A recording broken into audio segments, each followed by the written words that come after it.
সিরাতের আদলে দেখি যে নবী মুহাম্মদ সাল্লাল্লাহু আলাইহি ওয়াসাল্লাম, সাহাবায়ে কেরাম রাদিয়াল্লাহু আনহুম আজমাইন, তারা সকলে একসাথে মিলে একটা জাতি গঠন করেছিলেন, যে জাতিটা আস্তে আস্তে পুরো বিশ্বকে নেতৃত্ব দিয়েছে এবং সেই মক্কা থেকে শুরু করে মদিনা হয়ে পুনরায় মক্কা বিজয়ের মধ্য দিয়ে পরবর্তী প্রায় 1200 থেকে 1250 বছর এই উম্মাহ বিশ্ব শাসন করেছে। আমাদের উম্মার ডেফিনেশনটা ব্যক্তিকেন্দ্রিক নয়। আমাদের আখেরি নবী মুহাম্মদ সাল্লাল্লাহু আলাইহি ওয়াসাল্লামের উম্মার ডেফিনেশনটা অনেক ব্যাপক। উম্মাহ বলতে তো আমাদের পুরো মুসলিম উম্মাহকে বোঝানো হয়। আমরা পুনর্গঠন চাচ্ছি কোন জায়গার? পুরো মুসলিম উম্মার, নাকি শুধু বাংলাদেশের, নাকি বাংলাদেশ সহ ভারতীয় উপমহাদেশের, নাকি মধ্যপ্রাচ্যের, না পুরো বিশ্বের? এখানে উম্মাহ কনসেপ্টটা অনেক অনেক ডিপ, অনেক ব্যাপক, অনেক গভীর। আর সত্যি কথা বলতে পুরো উম্মার ইসলাহ, পুরো উম্মার সংশোধন এখন ব্যক্তির উপর এককভাবে ফলাফলযোগ্য নয়। এটা পুরো উম্মাহ কেন্দ্রিক যেহেতু ফিকির, অতএব উম্মার প্রত্যেকটা জায়গার মানুষদেরকেই এই ফিকিরটা করতে হবে। আমরা যে দৃষ্টিকোণ থেকে কথাটা বলছি সেটা হচ্ছে আমাদের অঞ্চলে উম্মতে মুহাম্মাদির পুনর্গঠনটা কিভাবে সম্ভব। আমরা এভাবে যদি কথা বলতে চিন্তা করি যে আমি বা আমরা দায়িত্ব নিয়েছি পুরো বিশ্বের উম্মার হালত পরিবর্তন করার, এটা আমাদের উপরে যোগ্যতার চেয়ে বেশি দাবি হয়ে যাবে। এটা আমাদের পক্ষে সম্ভব না। পুরো বিশ্বের উম্মার ইসলাহ, সংশোধন, পুনরুদ্ধার, পুনর্গঠন, এটা আমাদের পক্ষে মনে হয় না সম্ভব। আমাদের পক্ষে কতটুকু সম্ভব? আমরা উম্মার যে অংশ বিলং করি সেই অংশে উম্মার পুনর্গঠন কিভাবে সম্ভব? উম্মাহ অনেক ব্যাপক একটা শব্দ, অনেক গভীর একটা শব্দ। উম্মার মধ্যে দুটো ভাগ আছে, একটা হচ্ছে উম্মাহ দাওয়া এবং উম্মাহ ইজাবা। দাওয়া অর্থাৎ নবী সাল্লাল্লাহু আলাইহি ওয়াসাল্লাম সবাইকে দাওয়াত দিয়েছেন। এর মধ্যে কাফের, মুশরিক, মুনাফিকরাও উম্মার অন্তর্ভুক্ত। আব্দুল্লাহ বিন উবাই এবং তার অনুসারীরা কি উম্মার অন্তর্ভুক্ত নয়? ইহুদি, নাসারা, পৌত্তলিকটা কি উম্মতের অন্তর্ভুক্ত কিনা? তারা দাওয়ার অন্তর্ভুক্ত, বাট ইজাবার অন্তর্ভুক্ত নয়। ইজাবা কারা? যারা মুহাম্মদ সাল্লাল্লাহু আলাইহি ওয়াসাল্লাম যে দাওয়াতটা দিয়েছেন, আমরা দরুদ পড়ব সাল্লাল্লাহু আলাইহি ওয়াসাল্লাম, সেই দাওয়াতটা যারা কবুল করেছেন তারা উম্মতে ইজাবা। এর মধ্যে আমরা পড়ছি। এখন উম্মতে ইজাবার সংখ্যা আমাদের এখানে কোটি কোটি কোটি কোটি সারা বিশ্বে। এখন এমন একটা অবস্থা আমরা এসেছি যে পুনর্গঠনের প্রশ্ন উঠছে। তাহলে আমরা একটু খেয়াল করি যে উম্মার পুনর্গঠনটার প্রশ্নটা কেন উঠছে। এক নম্বর কথা, উম্মাহ কি এটা তো আমরা বুঝতে পারলাম, এবং উম্মার আমরা কোন অংশ এটাও বুঝতে পারলাম। পরিপূর্ণ উম্মার ইসলাহ ও সংশোধন আমাদের এককভাবে একার পক্ষে সম্ভব না, এটাও বুঝলাম। তবে আমাদের আঞ্চলিকভাবে উম্মার যে অংশ, আমরা এই অংশটুকুর ইসলাহ, সংশোধন, পুনর্গঠন, পুনরুজ্জীবন, এগুলো আমাদের দ্বারা সম্ভব। এন্ড পরের প্রশ্ন হচ্ছে যে দ্বিতীয় শব্দটা, যে পুনর্গঠন, উম্মাকে পুনরুজ্জীবিত করা, উম্মার হারানো গৌরব ফিরিয়ে আনা, এই প্রসঙ্গটা আসছে কেন? এই প্রসঙ্গটা কেন আসছে? তার মানে আমরা নিজেরাই সংজ্ঞায়িত করে ফেলেছি যে উম্মার অবস্থা আগের মতো ভালো নাই। এটা আমরা স্বীকার করেছি এবং এটা আমরা সবাই বুঝতেও পারছি। এই কারণে আলোচনাগুলো আসছে, আলোচনাগুলো আসার প্রেক্ষাপট তৈরি হচ্ছে, বা আমরা টপিকগুলো নির্ধারণ করছি যে উম্মার পুনর্গঠন প্রয়োজন, পুনরুজ্জীবন প্রয়োজন, পুনর্জাগরণ প্রয়োজন। তার মানে আমরা আগের হালতে নাই। আমরা আগের হালতে নাই, এটা মাথায় আসলে আবার এটাও মাথায় আসতে হবে আগে আমরা কোন হালতে ছিলাম। আমরা আগে কোন হালতে ছিলাম? একজন ব্যক্তি রমাদান মাসে লাইলাতুল কদরে হেরা গুহায় আল্লাহ রাব্বুল আলামিনকে ডাকছেন, আল্লাহ রাব্বুল আলামিন তাকে আল কোরআনের মতো কিতাব প্রদান করছেন এবং তাকে সর্বশেষ এবং চূড়ান্ত নবী হিসেবে আল্লাহ পাক মনোনীত করছেন।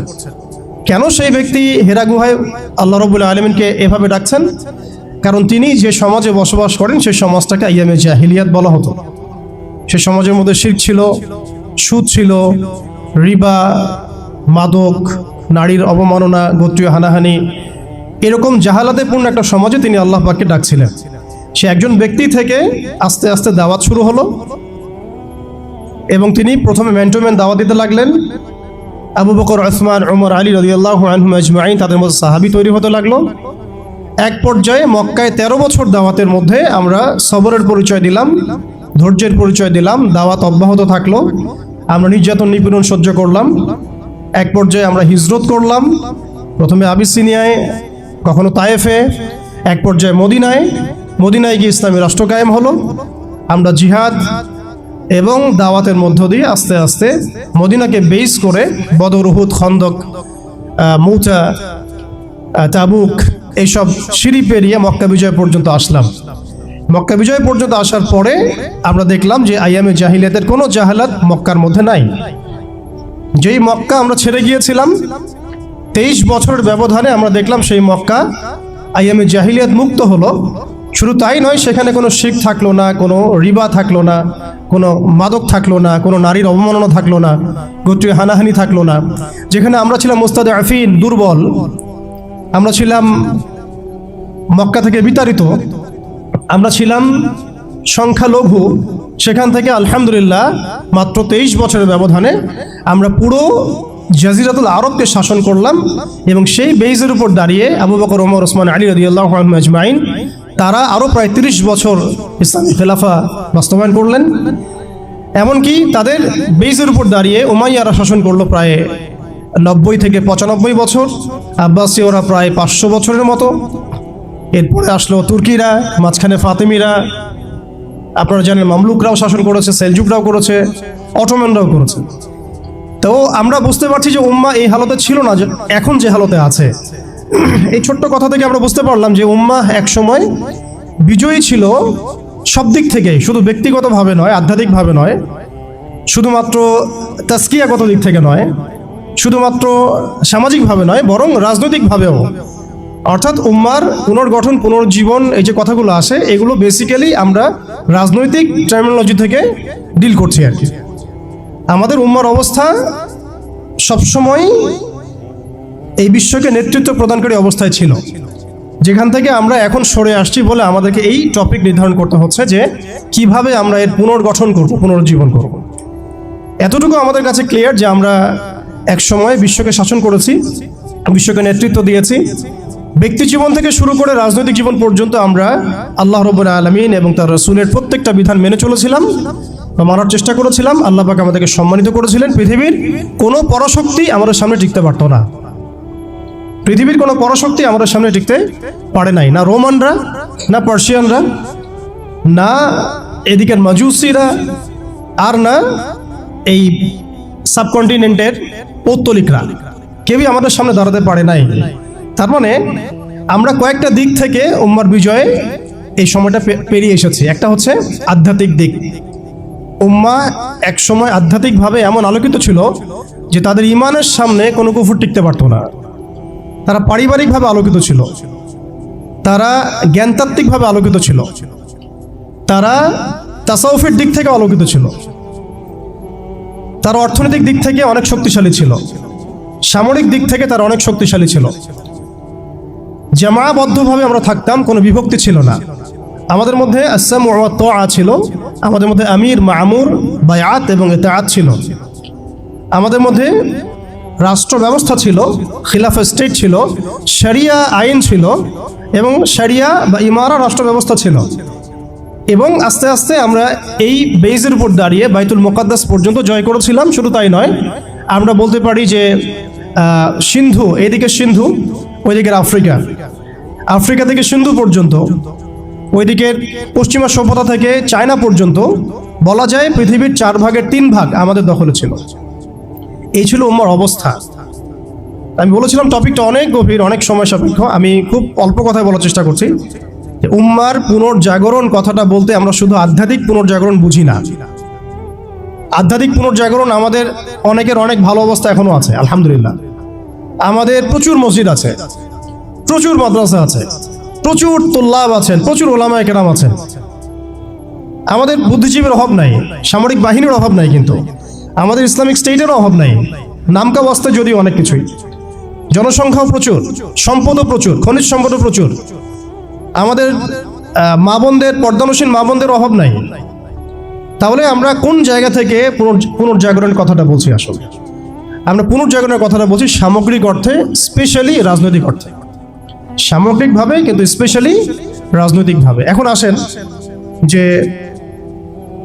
কিভাবে সম্ভব এই হারানো ঐতিহ্য গৌরব ফিরিয়ে আনা, এটাই মূল কথা। আসলে আমাদের মানে অনেক আলোচনা, কিন্তু মূল কথা কিন্তু অল্প হবে। মানে আসলে কিভাবে পসিবল সেই জায়গা থেকে ফিরিয়ে আসে। এখন আচ্ছা, এখন এতক্ষণ তো বললাম আমরা কোথায় ছিলাম, এখন ওই জায়গা থেকে আমরা কোথায় আসছি এটা একটু বলি, তারপরে বুঝবো ইনশাআল্লাহ। ওই জায়গা থেকে আমরা কোথায় আসছি আসলে। এখন আমি একটু আগে বললাম যে আমাদের প্রচুর মসজিদ আছে, মাদ্রাসা আছে, সবকিছু আছে, এটা সত্য। ইসলামের স্বর্ণযুগে যতগুলো ইউনিভার্সিটি ছিল না, আমাদের ঢাকা শহরে গাজীপুরে তার চেয়ে বেশি ইউনিভার্সিটি আছে। ইসলামের স্বর্ণযুগে আমাদের জনসংখ্যা যত ছিল না, আমাদের এখন জনসংখ্যা তার চেয়ে অনেক বেশি। আমাদের মিডিয়া, প্রযুক্তি, আমাদের অস্ত্রশস্ত্র, আমাদের রাষ্ট্র, সবকিছু অনেক বেশি, কিন্তু কোন জায়গা থেকে পিছিয়ে আসছে, আমরা কোন জায়গায় আছি, এটা ডিল করতে হবে। এবং ডিলিংসটা এক্সটার্নাল অবজারভেশন দিয়ে করলে হবে না, ইন্টারনাল অবজারভেশন দিয়ে করতে হবে। খিদির আলাইহিস সালামের মতো বাহ্যিকভাবে অনেক কিছু মনে হবে, অনেক ইসলামিক দল আছে, অনেক মুসলিমদের সংখ্যা অনেক, একটু আগে বললাম মসজিদ, মাদ্রাসা সবকিছু অনেক বেশি, সবই ঠিক আছে, কিন্তু ইন্টারনালি আমাদের কিছু বিষয় দেখতে হবে। ইন্টারনালি কি নাই আমাদের মধ্যে? এক নাম্বার, ইন্টারনালি সেই রাজনৈতিক বৈশ্বিক ক্ষমতা আমাদের হাতে নাই, প্রথম কথা। এবং এটা আমাদের জন্য লজ্জা। একটা সময় ছিল যখন আমরা এগুলো সব হাসিল করেছিলাম, প্রথমে তারা আমাদের কাছ থেকে যেটা কেড়ে নিয়েছে তা হচ্ছে রাজনৈতিক ক্ষমতা। তারা আমাদের কাছ থেকে প্রথমে ব্যক্তি জীবনে ধর্মের স্বাধীনতায় হস্তক্ষেপ কেউ করেনি। কুফাররা, জায়নিস্টরা, কাফের, ফাসেক, মুশরিক, মুনাফিক, এদের যে ঐক্য জোট ছিল, তারা প্রথমে আঘাত করেছিল আমাদের খিলাফায়। তারা প্রথমে আমাদের ব্যক্তি জীবনে এসে আঘাত করেন, নামাজ পড়তে পারবা না, পর্দা করতে পারবা না, গরুর গোশত নিয়ে হাঁটতে পারবা না, দেখলেই পিঠায় মেরে ফেলবো, এই জায়গায় তার আগে আঘাত করেনি আমাদেরকে। তারা আমাদেরকে সবার আগে আঘাত করেছে রাজনৈতিক জায়গায়। আমাদের খেলাফা কনসেপ্ট তারা ভেস্তে দিয়েছে, ভেঙে দিয়েছে, বাইতুল মুকাদ্দাসকে লিবারেট করেছে।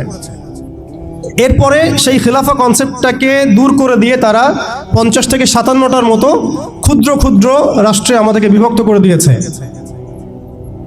এরপরে শুধু তাই নয়, এটা তো গেল বিভক্তি, কাঁটাতারের বেড়ার, যেটাকে আমরা নাম দিয়েছি জাতীয়তাবাদ। তারা প্রথমে আমাদের মাদ্রাসাগুলো বন্ধ করে নাই, তারা ওয়াকফ বিল দিয়ে এইভাবে আমাদের মাদ্রাসা, আমাদের মসজিদ, ভূমিগুলোকে দখল করে নাই। তারা প্রথমে আমাদের রাজনৈতিক ক্ষমতাটাকে কেড়ে নিয়েছে, খিলাফা কনসেপ্টটাকে ডিস্ট্রয় করেছে। এরপরে 57টার মতো টুকরা টুকরা রাষ্ট্রে আমাদেরকে ভাগ করেছে। এরপরের অবস্থা আরও ডেঞ্জারাস। ওই রাষ্ট্রগুলোর মধ্যে তারা তাদের তাবেদার মুনাফিক শাসক বসাইছে। তাদের ধাপগুলো বুঝেন, কোন জায়গা থেকে আমরা কোন জায়গায় আসছি। তারপরে আমি অল্প কথা শেষ করব যে সলিউশন হতে পারে কি কি, যদিও সেগুলোর বেশিরভাগই তাত্ত্বিক, প্র্যাকটিক্যাল খুব কমই হবে। আর প্র্যাকটিক্যাল কেন কম হবে? আমাদের কারণেই হবে, কারণ আমরা অনেক কিছু বুঝি কিন্তু কাজ করতে চাই না। আমরা বুঝি অনেক কিছুই, কাজ করতে বলেন, কাজের বেলা নাই, বুঝার বেলা আছে।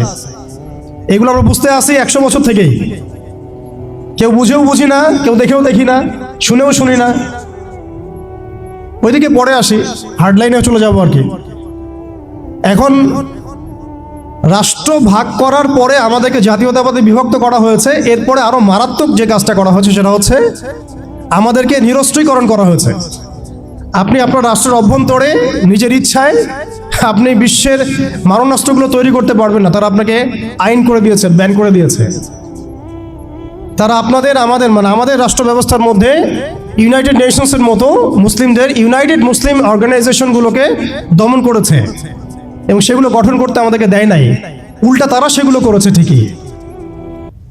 এরপরে তারা আমাদের রাষ্ট্র ব্যবস্থাগুলোর মধ্যে ওই মুনাফিক শাসকদেরকে বসিয়ে জনগণকে শাসন করিয়েছে, এখনো করে যাচ্ছে, আগামীতেও হয়তো করে যাবে। আমরা সবই বুঝি, কিন্তু আমাদের চিন্তাগুলো কেন জানি মসজিদ পর্যন্ত সীমাবদ্ধ হয়ে যাচ্ছে। এরপরে যেটা হয়েছে আরো মারাত্মক, ওই রাষ্ট্রগুলোর মধ্যে তারা 5টা, আমি বলি দেবতা, 5 দেবতা ঢুকিয়ে দিয়েছে। 5 দেবতা কি? আগে ছিল 4 দেবতা, লাত, উজ্জা, হুবল আর মানাত। লাত, উজ্জা, হুবল আর মানাত নিশ্চয়ই পড়েছেন আপনারা সিরাতের মধ্যে। এগুলো ছিল আবু জেহেল আবু লাহাবদের দেবতা। তারা কিন্তু এই দেবতাগুলোর পূজা করত আল্লাহকে পাওয়ার জন্যই। তারা বলতো মা না'বুদুহুম ইল্লা লিয়ুকাররিবুনা ইলাল্লাহি যুলফা, আমরা শুধু এই কারণেই এই লাত উজ্জা হবল মানাতের ইবাদত করি যাতে তারা আমাদেরকে আল্লাহ পর্যন্ত পৌঁছে দেয়। এখনো এই 4-5টা দেবতার আমরা পূজা করছি, বাট এগুলো ভিজুয়াল না, এগুলো হচ্ছে আদর্শিক, ফিলোসফিক্যাল। যেমন একটা হচ্ছে ডেমোক্রেসি, নিতে পারবেন অনেকে কথাটা, যে ডেমোক্রেসি একটা দেবতা হয়ে গেছে এখন, ইনভিজিবল দেবতা, এটা একটা দেবতা হয়ে গেছে। কি দাড়িওয়ালা কি টুপিওয়ালা সবাই পূজা করতেছে, সুবহানাল্লাহ। মানে অবাক হয়ে যাবেন, রিপোর্ট করছে টিভিতে, আপনারা কি চান, এই গভর্নমেন্ট কয় বছর থাক, এই গভর্নমেন্ট কয় বছর থাক, আপনি কি ইলেকশন চান, আপনি কি চান না। অডিয়েন্সের সাধারণ আম জনগণের জবাব হচ্ছে না, আমরা ইলেকশন চাই না। ইলেকশন দিয়ে কি হয়, খালি এক জালেম যে আরেক জালেম আসে, আমরা এইসব ইলেকশন চাই না।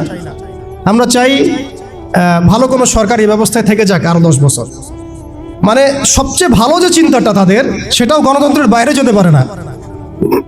সরি, সবচেয়ে ভালো তাদের ইনসাফপূর্ণ যে চিন্তাটা মাথা থেকে আসে, সেইটাও এই দেবতাগুলোর বাইরে যেতে পারে না।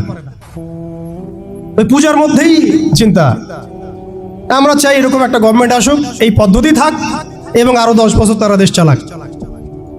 মানে ইসলামে যে আল্লাহ প্রদত্ত একটা রাষ্ট্র ব্যবস্থা আছে, একটা ইসলামী শাসন ব্যবস্থা আছে, এই কনসেপ্টটাই নাই। নামাজ পড়ছে মাশাআল্লাহ, রোজা রাখছে, হজ উমরা সবই করছে, বাট কেন জানি পলিটিক্যালি রাষ্ট্র ব্যবস্থা, ইসলামের যে রূপরেখা আছে বা ইসলামের যে একটা সুন্নাহ আছে, নবী সাল্লাল্লাহু আলাইহি ওয়াসাল্লামের যে একটা রেখে যাওয়া উসওয়াতুল হাসানা আছে, এইটাই মানুষ মানতে পারছে না বা বুঝতে পারছে না। জাযাকাল্লাহ। আপনারা অবচেতন শব্দটার সাথে পরিচিত কিনা? একটা হচ্ছে আমরা জেনে বুঝে একটা কাজ করি, একটা হচ্ছে না জেনেও করি অবচেতন মনে। তো এটা একটা দেবতা, ডেমোক্রেসি একটা দেবতার নাম, যেটার পূজা করছে এখন মানুষ সারা ওয়ার্ল্ডে।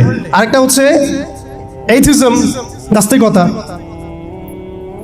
আরেকটা হচ্ছে, আমি লিখছিলাম সকালবেলা, একটা শব্দ বের হয়েছে আর কি লিখতে লিখতে, একটা হচ্ছে ডেমোক্রেসি, একটা এইথিজম, একটা ন্যাশনালিজম, একটা কমিউনিজম, আর একটা হচ্ছে সেকুলারিজম। 5টা শব্দ বললাম আর কি।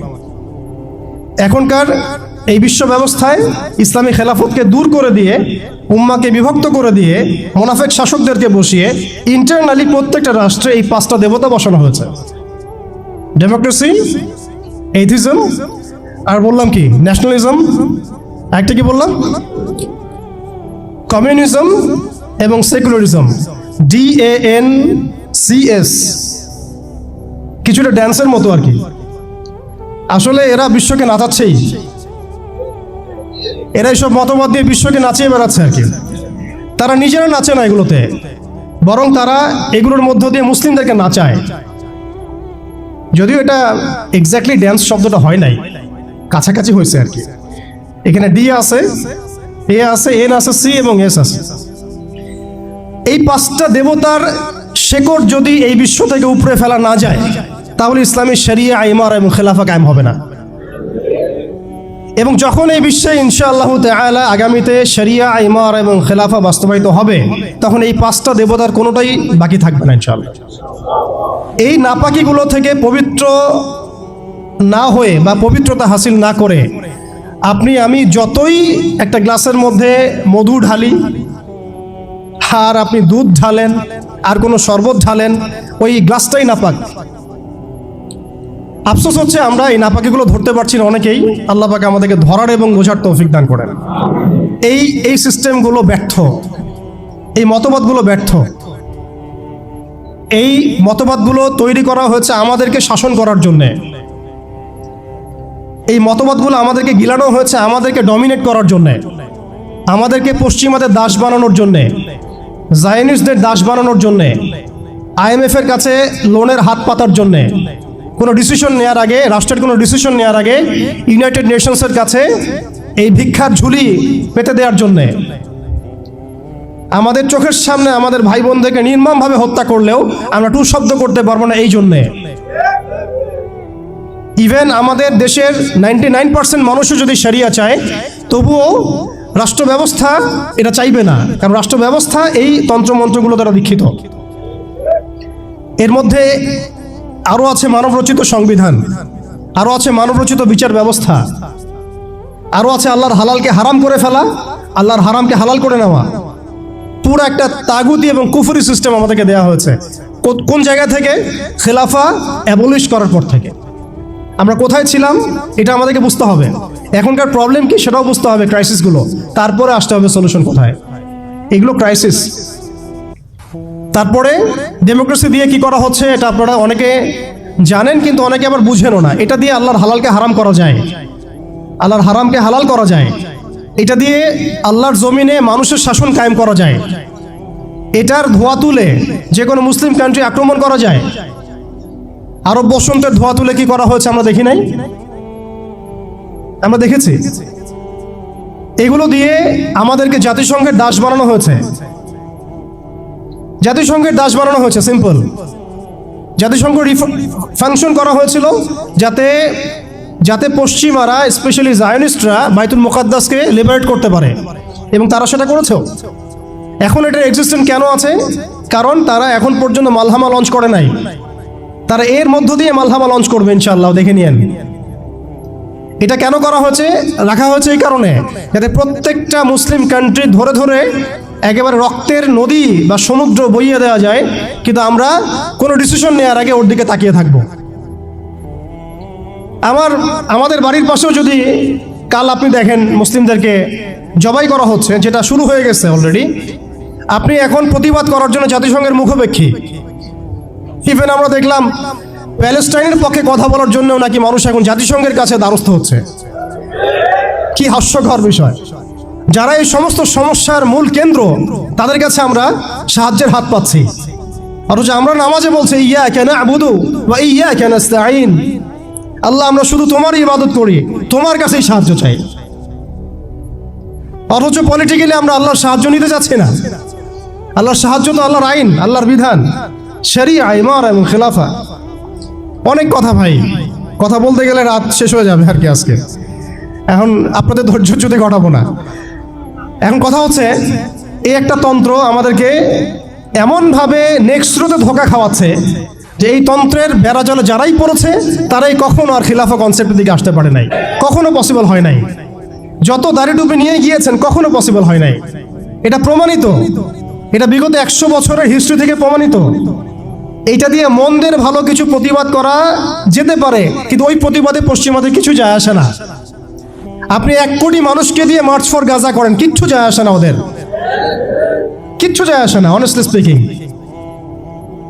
ওদের জুলুমের চামড়া এত মোটা যে ওরা একটা হলের মধ্যে বসে থাকা 1000টা শিশু, একটা স্কুলে পড়তে যাওয়া 1000টা বাচ্চা, একটা হাসপাতালে চিকিৎসা নিতে যাওয়া 1000টা বাচ্চাকে একটা বোমে মিসাইল উড়াই দিবে, কিচ্ছু যায় আসে না ওদের। এরা ফেরাউন এই যুগের, এরা নমরুদ, এরা এই যুগের হামান, কারুন, ফেরাউন। এদের প্রতি দয়া দেখানো মানে হচ্ছে আমরা মিসগাইডেড। এদের সাথে দয়া দেখানোর কোনো ভাষা থাকতে পারে না। এদের সাথে দয়া দেখানোর কোনো ভাষা আমাদের থাকতে পারে না। এদের সাথে ভাষা একটাই হতে পারে, সেটা জিহাদের ভাষা, কিতালের ভাষা। এই বিষয়গুলো স্পষ্ট করে আপনাকে গণতন্ত্র বলতে দিবে না। এই বিষয়গুলো স্পষ্ট করে আপনাকে সেকুলারিজম বলতে দিবে না, কমিউনিজম বলতে দিবে না, এথিজম বলতে দিবে না, এবং এই ডেমোক্রেসি বলতে দিবে না। তাহলে এই তন্ত্রমন্ত্রগুলো দেয়া হয়েছে আমাদেরকে তাদের দাস বানানোর জন্যে, তাদেরকে আমাদের অধীনে আনার জন্য নয়। এই জিনিসটা আমরা বুঝতে অনেক সময় ভুল করেছি, এখনো ভুল করছি। আমি খালি প্রশ্ন করতে চাই যে আর কতদিন ভুল করব আমরা? আল্লাহ পাক আমাদের চোখ খুলে দেন, মনের চোখ। আল্লাহ পাক আমাদের কলবের চোখ খুলে দেন। আপনি 20টা আসন পাইতে পারেন হাইয়েস্ট, 5টা আসন পাইতে পারেন হাইয়েস্ট, ওখানে আপনি দাস হয়ে থাকবেন। আপনি 20টা আসন নিয়ে পার্লামেন্টে দাস হয়ে থাকবেন। 20টা আসন নিয়ে আপনি বলতে পারবেন না যে এটা হালাল, এটা হারাম, এটা জায়েজ, এটা না জায়েজ, এটা করতে হবে, এটা করতে হবে না। আর যদি আপনি বলেনও, আপনার কথা কেউ শুনবেও না। কারণ মেজরিটি শুড বি গ্রান্টেড, তাদের মূল নীতি হচ্ছে এটা। সংখ্যাগরিষ্ঠ মানুষ যা বলবে তাই হক। আগামীকাল সংখ্যাগরিষ্ঠ মানুষ বাংলাদেশে বলবে নাউযুবিল্লাহি মিন যালিক, যে এই বিবাহিত ধর্ষণের বিচার করা হোক, নাউযুবিল্লাহ, আর ওই পতিতালয়ে গিয়ে সময় কাটানো, নাউযুবিল্লাহি মিন যালিক, এটাকে প্রমোট করা হোক, শ্রমিকের অধিকার দেওয়া হোক। আগামীকাল মানুষ বলবে এলজিবিটির লাইসেন্স দেওয়া হোক, আগামীকাল মানুষ বলবে ট্রান্সজেন্ডারকে বাধ্যতামূলক করা হোক, আইন করা হোক। আপনি 20টা আসন নিয়ে কিচ্ছু করতে পারবেন না, বিকজ এই সিস্টেমটা দাঁড়িয়ে আছে এমন একটা বালির ঢিবির উপরে যার উপরে কোনো ঘোড়া দাঁড়াতে পারে না। এই সিস্টেমটা দাঁড়িয়ে আছে এমন একটা ভঙ্গুর মাটির উপরে যার উপরে আপনি কোনো প্রাসাদ নির্মাণ করা সম্ভব নয়, মাটিটাই তো ভঙ্গুর। তো এই আদর্শিক এই মতবাদগুলো দিয়ে তারা আমাদের খিলাফাটাকে ডিস্ট্রয় করে দিয়েছিল। আজকে থেকে 100 বছর হয়ে গেছে, আজকে 100 বছর পরে এসে আমি এগুলো নিয়ে কথা বলছি, আমরা এগুলো নিয়ে কথা বলছি। তো মাশাআল্লাহ এটা ভালো, আমি এই ব্যাপারে আশাবাদী যে মাশাআল্লাহ বাংলাদেশের তরুণ প্রজন্ম এখন বুঝতে শিখছে আলহামদুলিল্লাহ। এবং আমরা যদি এভাবে দাওয়াতের মেহনত অব্যাহত রাখতে পারি ইনশাআল্লাহ তাআলা, অন্যদের 20 বছর লাগলে আমাদের 2 বছর লাগবে ইনশাআল্লাহ। আমি কাজের ব্যাপারে পরে আসছি, একটু সময় নিব আপনাদের কাছে। এরপরে তারা যেটা করেছে হালতটা বুঝেন। এরপরে তারা আমাদের ইয়াং জেনারেশনকে টার্গেট করেছে, কয়েকটা জেনারেশনকে টার্গেট করেছে তারা। একটা হচ্ছে ওলামায়ে কেরাম শ্রেণী, একটা হচ্ছে পলিটিশিয়ান, একটা হচ্ছে তরুণ প্রজন্ম, একটা মেয়েরা, একটা বাচ্চারা। খেয়াল করে দেখেন আমাদের পলিটিশিয়ানদেরকে তারা টার্গেট করে কি করেছিল, তাদেরকে ক্ষমতার লোভ দিয়ে ঈমান হারা করেছে এবং আল্লাহর জমিনে মুসলমান নামধারী শাসকদেরকে দিয়েই আল্লাহ বিরোধী আইন বাস্তবায়ন করাইছে। এটা কারা করিয়েছে? আপনি যদি বলেন দাজ্জালকে এসে করে দিয়ে গেছে, না। বলেন দাজ্জালকে এসে করে দিয়ে গেছে, না। কে করেছে? নামধারী মুসলিম শাসকরাই করেছে। এবং তারা বলেছে জনগণ এটাই চায়। দেখেন শাসকদেরকে তারা ক্ষমতা দিয়ে তাদের বসে নিয়ে আসছে, দুনিয়াবী স্বার্থ দিয়ে বসে নিয়ে আসছে। ওলামায়ে কেরামদের একটা শ্রেণীকে তারা কিভাবে বসে নিয়ে আসছে? মসজিদ করে দিব, মাদ্রাসা করে দিব, সব কিছুর সাপোর্ট আমরা দিব। রাষ্ট্র নিয়ে, অর্থনীতি নিয়ে, সমাজনীতি নিয়ে আপনারা কথা বলতে আইসেন না। এই টোপ তারা গিলেছেন অনেকেই, অনেকে গিলেছেন। এবং গেলার পর একটা পর্যায়ে কি হয়েছে, ভারত জাজল্যমান দৃষ্টান্ত আমাদের সামনে। জাজল্যমান দৃষ্টান্ত। যখন আল্লামা আবুল হাসান আলী নাদভী রহমতুল্লাহি আলাইহি বলেছিলেন যে ইতিহাসের এমন কিছু সন্ধিক্ষণ আসে যখন রাজনৈতিক বিচক্ষণতার অভাবে মুসলিমরা যদি এমন কোনো সিদ্ধান্ত নেয় যে সিদ্ধান্তটা যুগোপযোগী না, তাহলে সেই একটা সিদ্ধান্ত উম্মাকে 100 বছর পিছায় দেয়। আপনারা পড়ে দেখেন ওই বইটা, মুসলিমদের পতনে বিশ্ব কি হারালো, বইটা পড়ে দেখেন। ঠিক আমরা দেখুন, আমরা মনে করেছি আমরা একটা ইসলামিক রাষ্ট্র, আমরা একটা রাষ্ট্রে আছি, এই রাষ্ট্রের হিন্দু গভর্নমেন্ট, কোনো সমস্যার কিছু নাই, তারা আমাদেরকে মসজিদ দিয়েছে, মাদ্রাসা দিয়েছে, সব কিছু ঠিকঠাক চলছে। হঠাৎ দেখা গেল যে উগ্রপন্থী কিছু হিন্দু এসে সব সিজ করে ফেললো এবং দিনে দুপুরে তারা এখন মানুষকে কুপিয়ে হত্যা করছে, পিটিয়ে হত্যা করছে, বাড়ি ঘরে ভেঙে ফেলছে, মসজিদ ভেঙে ফেলছে, মাদ্রাসা সিলগালা করে দিচ্ছে। কোথায় গেল আমার খানকা, কোথায় গেল আমার মসজিদ, কোথায় গেল আমার মাদ্রাসা, কোথায় গেল আমার জনগণ, কোথায় গেল আমার মায়ের সম্মান? সব চলে গেল। কিসের অভাবে? রাজনৈতিক ক্ষমতার অভাবে। অর্থাৎ রাজনৈতিক দৃষ্টি এবং দর্শন বিবর্জিত কোনো দাওয়াত কখনো চূড়ান্ত সাফল্য আনতে পারবে না। আমরা অনেকেই পশ্চিমাদের টোপে পা দিয়েছি যে মসজিদ মাদ্রাসা সব তো ঠিকঠাক চলছে, আমাদের পলিটিক্স নিয়ে কথা বলার দরকার নাই, আমাদের ইসলামী রাষ্ট্র ব্যবস্থা কায়েম নিয়ে কথা বলার দরকার নাই, ইসলামী অর্থ ব্যবস্থা নিয়ে কথা বলার দরকার নাই, আমাদের জিহাদ ফি সাবিলিল্লাহ নিয়ে কথা বলার দরকার নাই। আমরা নিজেরাই আমাদেরকে এই ধ্বংসের মুখে ঠেলে দিয়েছি। এরপর আরো সমস্যা, তারা আমাদের ইয়াংদেরকে টার্গেট করেছিল। দেখেন ইয়াংদেরকে টার্গেট করে কত মেহনত তারা করেছে। মেয়েদেরকে ফ্রি অ্যাক্সেস দিয়ে দিয়েছে, ফ্রি মিক্সিং, বাচ্চা থেকে শুরু করে একদম চাকরি লেভেল পর্যন্ত। জেনা করাচ্ছে ফ্রি, পর্নোগ্রাফি ফ্রি, আপনার চরিত্র হনন করার যা যা এলিমেন্টস আছে সব তো ফ্রি, সব ফ্রি। আর মেয়েদেরকে বেপর্দা করে বাইরে নিয়ে আসছে, বাচ্চাদেরকে ছোটবেলা থেকে মাথা নষ্ট করার যা যা এলিমেন্ট সব দিয়ে দিচ্ছে, খাবারে ভেজাল মেশাচ্ছে, আমাদের ভাইদেরকে বিয়ে কঠিন করে ফেলছে, জেনা সহজ করে ফেলছে। কি করে নাই তারা? শিক্ষা ব্যবস্থা থেকে ইসলামকে উঠে দিচ্ছে। আপনি সারা জীবন পড়াশোনা করেন, দেখেন আপনি 20টা সূরা শিখতে পারেন কিনা, ফরজে আইন শিখতে পারেন কিনা। একটা একটা করে ডিপার্টমেন্ট ধরে ধরে তারা কাজ করেছে। এর উপর আবার অর্থ ব্যবস্থা ওদের হাতে নিয়ে নিয়েছে, ওয়ার্ল্ড ব্যাংক দিয়ে, IMF দিয়ে, ফেডারেল রিজার্ভ দিয়ে। এতে করে পুরো বিশ্বের ইকোনমিক মোড়ল তারা হয়ে গেছে। এখন আপনি আমি একটা স্বাধীন দেশে বসবাস করলেও অর্থনৈতিকভাবে আমরা স্বাবলম্বী হতে পারি না, দ্বারস্থ হতে হয়, বাণিজ্যে ওদের দ্বারস্থ হতে হচ্ছে, ব্যবসায় হতে হচ্ছে, ফাইন্যান্সে হতে হচ্ছে। এমনকি আমাদের যে একটা মানে সম্পদ ছিল পকেটে রাখা যেত, গোল্ড কয়েন এবং সিলভার দিরহাম, ওইটা পর্যন্ত তারা অ্যাবলিশ করে দিল, দিয়ে আপনাকে আমাকে ডিজিট ধরাই দিল, দিয়ে আমাদের টাকাগুলো সিজ করে ফেললো। এবং এগুলো যদি মুহূর্তের মধ্যে কলাপস করে যায়, আপনি কিছু করতেও পারবেন না, বিকজ এগুলোর নিয়ন্ত্রণ আপনার হাতে নাই, ইভেন একটা রাষ্ট্রের সেন্ট্রাল ব্যাংকের হাতেও নাই। শুধু তাই না, আমাদের ইসলামিক কারেন্সি তো বিলুপ্ত করলোই, উল্টা আপনাকে সুদ ধরাই দিল, সুদের লেনদেন কারবার, সুদভিত্তিক অর্থ ব্যবস্থা। কোন ডিপার্টমেন্টটা বাদ দিল তারা? পলিটিক্স থেকে নিয়ে সোশ্যাল, ইকোনমিক, চারিত্রিক, আমাদের মা বোনরা, আমাদের শিশুরা, কোনো ডিপার্টমেন্ট বাদ দেয় নাই। এর উপরে আরও আছে, এর উপরে তারা আমাদেরকে আবার মিডিয়া দিয়ে নিয়ন্ত্রণ করা শুরু করলো, মিডিয়া দিয়ে নিয়ন্ত্রণ করা শুরু করলো। আমার এখনো মনে আছে যেদিন আমাকে ঘুম থেকে ছেড়ে দেওয়া হয়, আজকে খোলামেলা বলছে এগুলো, আস্তে আস্তে সবই বলে দেবো ইনশাল্লাহ। যেদিন আমাকে ছাড়া হয়েছে ওই দিন আমাকে বলা হয়েছিল যে আমি যদি ঘুমিয়েও থাকি তবু আমাকে ঘুমের মধ্যেও মনিটর করার জন্য মানুষ থাকবে। রাস্তাঘাটে যাওয়া তো বহুত দূরের কথা, বয়ান দেওয়া তো বহুত দূরের কথা, মাহফিল করা তো বহুত দূরের কথা, দাওয়াতের কাজ করা বহুত দূরের কথা, মিম্বরে দাঁড়ানো বহুত দূরের কথা। তুমি আমাদের চোখের মধ্যে থাকবা যখন তুমি ঘুমের মধ্যে থাকবা।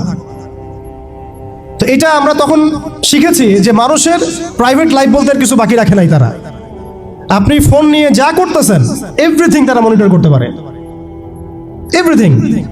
কাকে মেসেজ করতেছেন, অনেক ভাই তখন আমার সাথে দেখা করতে আসলে আমরা ইগনোর করতাম তার ভালোর জন্যই, বিকজ সে বিপদে পড়বে আমার সাথে দেখা করতে আসলে।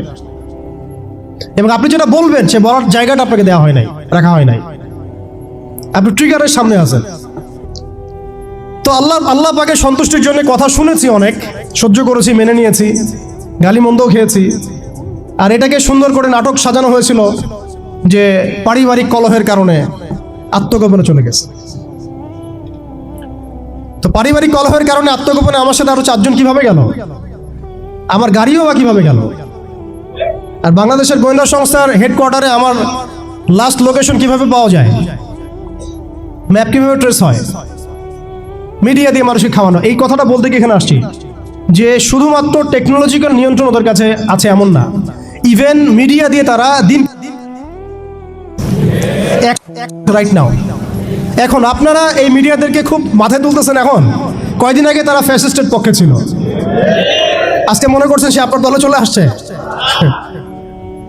তাদের কোনো ধর্ম থাকে না, মিডিয়ার কোনো ধর্ম থাকে না, যেদিকে ফ্লো সেদিকে তারা যাবে। এবং যদি দেখেন আমরা এই গুটি কয়েক মানুষ কালকে বাংলাদেশে শরিয়া কায়েম করে ফেলতে পারি ইনশাআল্লাহ তাআলা। আমি বলছিলাম যে আপনি আপনার বিশ্বাসের জায়গাটাকে এতটা নরম করবেন না, এতটা সস্তা করবেন না। কারণ কাফেরদেরকে, ফাসেকদেরকে, জালেমদেরকে, মুশরিকদেরকে, মুনাফিকদেরকে এবং এই চলমান এই মিডিয়া সিস্টেমগুলোকে, তাগুতি সিস্টেমগুলোকে এত সহজে বিশ্বাস করতে নাই। তারা দিনকে রাত বানাতে পারে, রাতকে দিন বানাতে পারে। আজকে আপনাকে জঙ্গি বলতে পারে, কালকে আপনাকে ফ্রিডম ফাইটার বলতে পারে। আজকে যদি দেখে এইসব ওয়ার্ডগুলো এই সিস্টেমের এগেনস্টে যাচ্ছে, তখন আমাদেরকে তারা ট্রেস করবে, তারা উগ্র, তারা মৌলবাদী, তারা জঙ্গিবাদী কর্মকাণ্ড করতেছে, নাউযুবিল্লাহি মিন যালিক। ঠিক আছে, কিন্তু যদি দেখা যায় কালকে তারাই আবার বিজয়ী হয়ে গেছে, তখন তাদেরকে আবার তারা হাইলাইট করবে এবং তাদের পেজগুলো, নিউজ কভারেজগুলো ভরে যাবে। অতএব মূল জায়গায় থাকেন, তাদেরকে দিয়ে কিছু যায় আসে না। ইসলামের আহলুন নিফাকদেরকে দিয়ে কিছু যায় আসে না। আমি একটা পয়েন্ট টাচ করতে গিয়ে জায়গায় এসেছি যে দেখেন আমাদের ওই উম্মার ওই গৌরবান্বিত সময়টাকে স্মরণ করেন, আমরা কোথায় ছিলাম এবং এখন কোথায় আছি।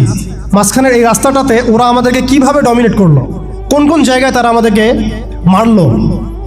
তারা কিন্তু আমাদেরকে ভাতে মারলো, অর্থনীতির মধ্যে মারলো, রাজনীতির মধ্যে মারলো, সংস্কৃতির মধ্যে মারলো, তরুণ প্রজন্মের মধ্যে মারলো। তারা আমাদেরকে কিন্তু বেপরদামি দিয়ে মারলো, পর্নোগ্রাফি দিয়ে মারলো, মিডিয়া দিয়ে মারলো, প্রযুক্তি দিয়ে মারলো। প্রযুক্তির কথাটা না বললেই না, সিস্টেম এমনভাবে তারা আপডেট করেছে যে একটা জায়গায় সামরিক অভিযানের প্রয়োজন নাই তাদের এখন। এআই টেকনোলজি দিয়ে তারা ঘরে বসে কিবোর্ডের ক্লিকের মধ্য দিয়ে আমাকে এখানে শুট করতে পারে এখন, রাইট নাও আমরা কিছু করতে পারবো না। এবার আমাদের কোনো প্রতিরক্ষা ব্যবস্থা নাই। আপনি কোথায় বসে আছেন ওইখানে আপনাকে শুট করা সম্ভব। প্রযুক্তি এমন জায়গায় নিয়ে গেছে তারা। আপনি মুসলিম কান্ট্রিগুলোর অবস্থা দেখেন। আমরা বাংলার জমিনে দিন কায়েমের কথা বলছি, বাংলার জমিনের ল্যাকিংসগুলো আপনি ফাইন্ড আউট করেন। আমাদের কি আকাশ নিরাপদ? সমুদ্র কি নিরাপদ? আমাদের কি মিসাইল আছে? ক্ষেপণাস্ত্র ব্যবস্থা আছে? আকাশ প্রতিরক্ষা ব্যবস্থা আছে? আমাদের কি এরকম প্রযুক্তি আছে?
Oh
Oh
Who